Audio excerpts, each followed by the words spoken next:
بسم الله الرحمن الرحیم.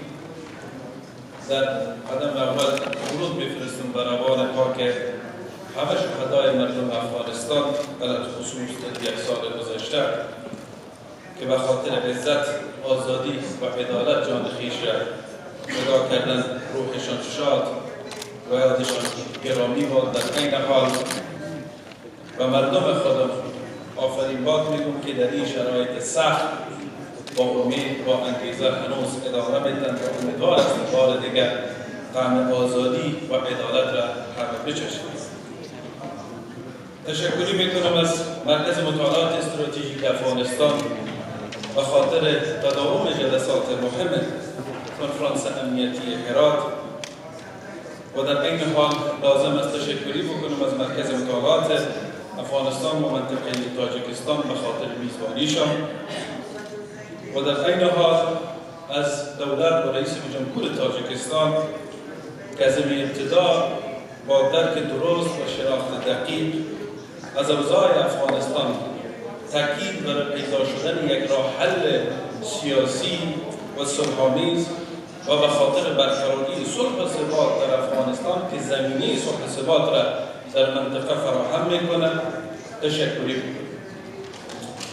با وجود چالش‌های جدی که افغانستان روبروست، خوشحال هستم که امروز در همین دور گفتگوهای امنیتی هرات در شهر زیبای دوشنبه که ارتباط عاطفی و تمدنی را با شهر تاریخی و زیبایمان هرات دارد توسط دانشمندان،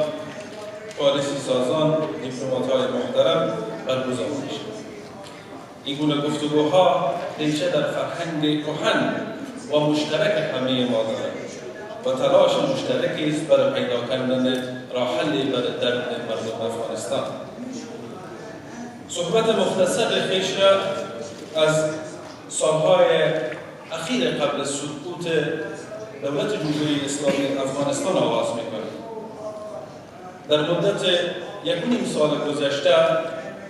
من چند بار شنیدم و خواندم که علل خصوص توسط دوستان بیرونی ما ادعا شده بود که سقوط جمهوریت یک شوک و یک سورپرایز بود، در حالی که شواهد سقوط و بحران سالها قبل از آن به وضوح دیده می‌شد. در بعضی مجالس با هیئت‌های مختلف از منطقه و جهان در ملاقات با شخصیت‌ها و رهبران ملی افغانستان با مسئولین حکومتی بار این نگرانی‌ها را ماه‌ها و سالها قبل از سقوط مطرح کرده بودند. اما متاسفانه تنها ما نه بلکه مجموعه از شخصیت‌های دلسوز افغانستان این نگرانی‌ها را مطرح کرده بودند. اما عدم توجه به این نظرات و این برداشت‌ها و این نگرانی‌ها باعث به وجود آمدن فاجعه 15 اگست شد که باعث از دست رفتن آزادی، عزت، امنیت و سرمایه‌های مادی و معنوی یک ملت و یک مردم و یک کشور شد. پس سورپرایز وجود نداشت و با وضوح سقوط دیده میشد و اگرچه اگر اون نگرانی‌ها توجه جدی میشد چه بسا که قابل جلوگیری بود. اما خوشبینی کذایی و وعده‌های توخالی و پوچی چون به عنوان مثال آزادسازی 5000 زندانی که وعده به این بود و ضمانت حتی بعضی کشورها ولی که دیگر اینا به صفوف جنگ نمی‌پیوندند، اما متاسفانه باور خوشبینی و چنین یک قضایا باعث شد که اونا نه تنها بپیوندند بلکه سبب سقوط فراهم شد.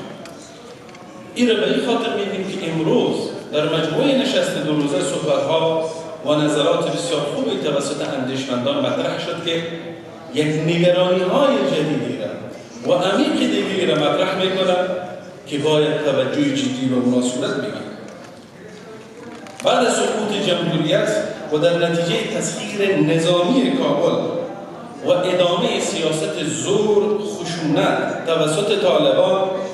مقاومت مردان و زنان مردم افغانستان در اشکال مختلفش شکل گرفت. از مجموعه این و نمونه از این تلاش‌ها و این مقاومت مردم ما در قالب جبهه مقاومت ملی ایجاد شد. از ابتدا و در اولین قدم‌ها جبهه تمام تلاش خود به خاطر حل مسالمت‌آمیز مشکل و باز کردن دروازه‌های معنادار گفتگو و مصالحه با طالبان باز کرد. از طریق مختلف و توسط هیئت‌های مختلفی چه در داخل افغانستان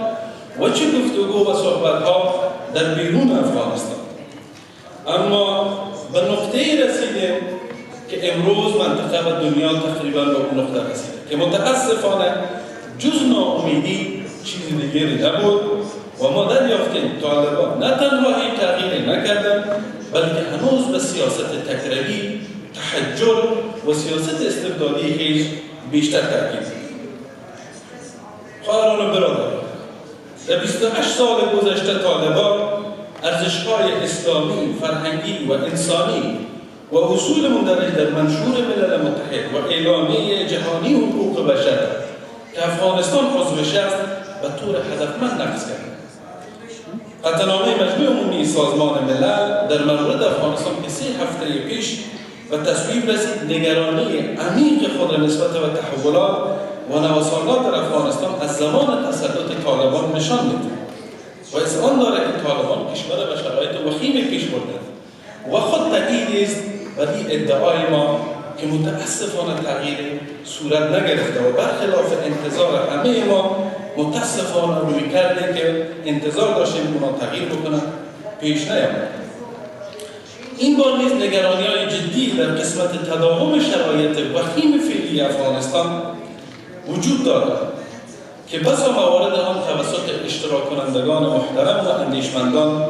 در طول 2 روز گذشته مطرح شد که لازم به تکرار او را نمی‌دانم، اما نکات دیگری هست که اونا را با شما شریک می‌سازم.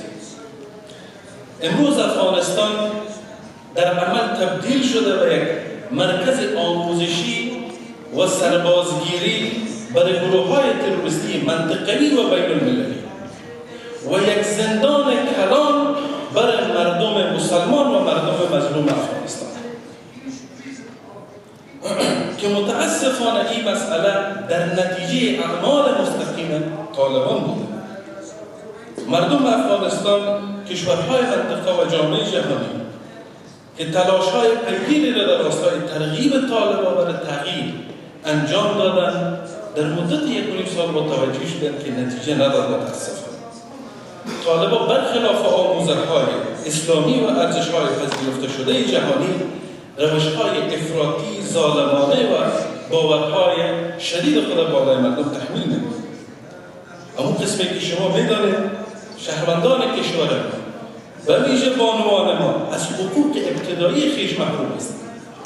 بحران بشری و اقتصادی و امنیتی در بدترین حالت قرار دارد. هدف ما و تلاش ما همیشه بدی بوده که شهروندان ما زن و مرد از حقوق کامل برابر باشند. برابری یک چیزی را که اینجا علاقمند هستیم بیان بودیم و خواست ما از جامعه جهانی هم نرسیم. ما علاوه بر تمرکز بالای آموزش بانوان ما بر اعاده حقوق اساسی تمام مردم افغانستان که حق آموزش بخشی از اوست تاکید میکنیم و توجه دنیا را بخواهیم و در این راستا باید تلاش‌های جدی و عملی صورت بگیرد. مردم افغانستان لایق شرایط بهتر، لایق اوضاع بهتر و لایق درخواست‌های به مراتب بالاتر از تنها باز شدن مکاتب هستند، بلکه آنها مثل تمام مردم آزاده دیگر کشورها لایق یک زندگی عزتمند، آزاد و مستقل هستند و خودشان باید بتوانند آینده خود انتخاب بکنند و تعیین بکنند. حوادث نزدیک به 16 ماه گذشته در افغانستان و یافته شما کارشناسان محترم در 2 روز گفتگوی افغانستان نشان داد که طالبان برخلاف ادعاهای خودشان برای برآوردن صلح ثبات در کشور و آوردن یک نظم و حتی امنیت شکست خوردند. از وقایع چون حادثه دردناک فاج گرفته تا جنایات جنگی و بشری گرفته تا نقض حقوق بشر و بسا موارد جابجایی و تعلیمات سربازهای گروه‌های تروریستی و منطقه‌ای و بین‌المللی کشت و تولید قاچاق مواد مخدر،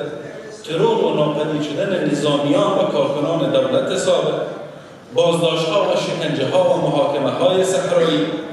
کوچ اجباری، جنایات جنگی، جنایات علیه بشریت، نسل‌کشی و ناامنی و نبود قانون و یک دولتی که همگی خود را در او ببینند، روز به روز تمام این موارد تهدیدهایی است که مردم افغانستان و منطقه و دنیا را تهدید می‌کند. برنامه و تماس جدای کشورهای منطقه و جهان به حل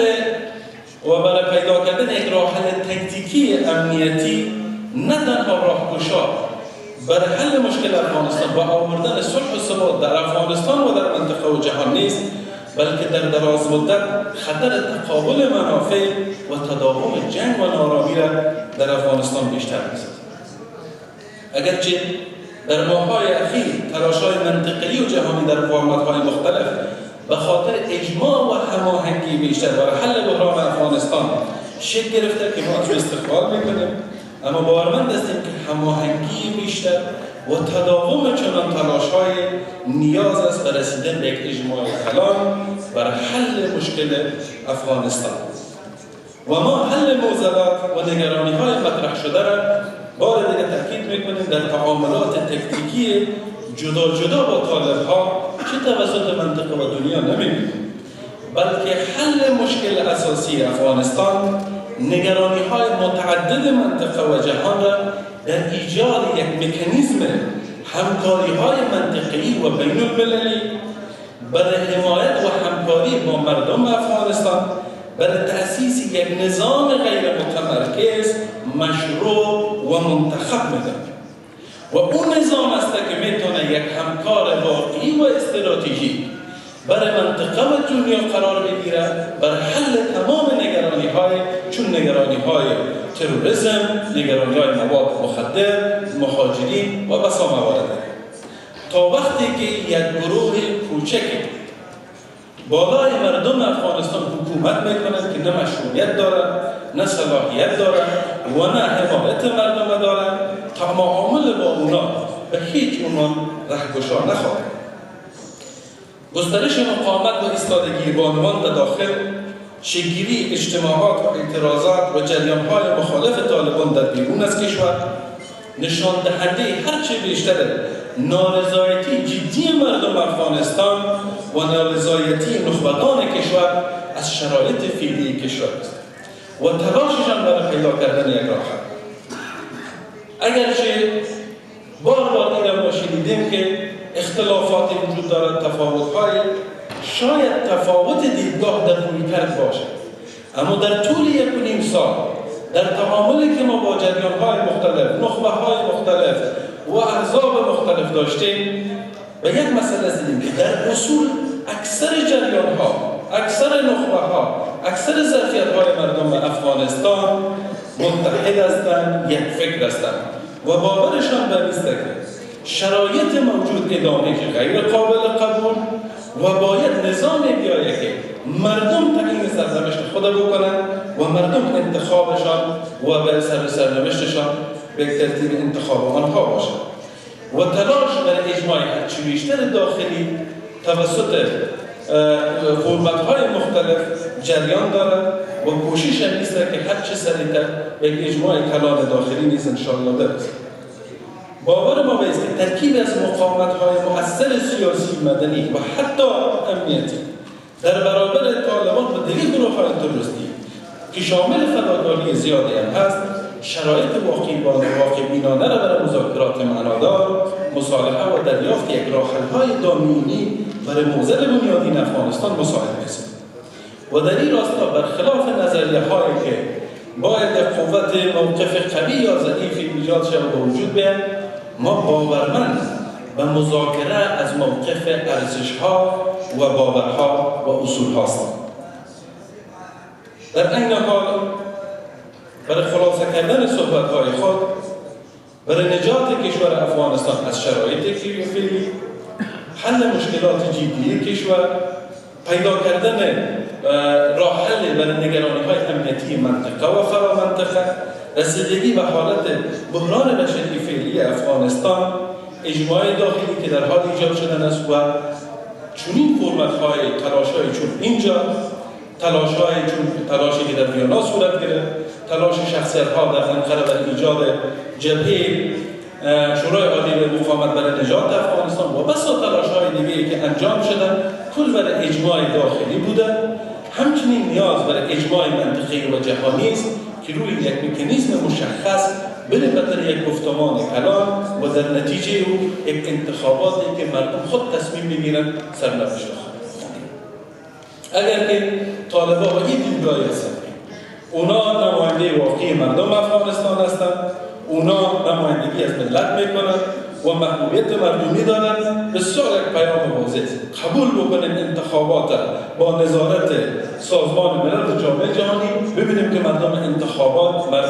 از مسیر انتخابات چرا انتخاب میکنند، کدام مکانیزم، کدام شرایط و کدام نظام های استبدادی هیچ وقت دوام پیدا نمیکنند و لازم هم نیست که دوام پیدا بکنند و نیاز به است که یک تلاش مشترک توسط همه مردم افغانستان، توسط نخبگان و جریان ها و همچنین منطقه و دنیا برای پیدا کردن این راه حل صورت بگیرد. اگرچه علاقه‌مند هستیم که جزئیات بیشتری را شریک بسازیم، اما صحبت ها را قبلا توسط شخصیت ها و نخبگان اینجا انجام شده، لازم تکرارش نمیدانیم و امیدوار هستم که با همکاری و تلاش مشترک همه و با همکاری و تلاش جمعی همه ما شاهد یک افغانستان آزاد، آباد و مستقل باشیم انشاءالله. و السلام علیکم و رحمت الله و برکاته.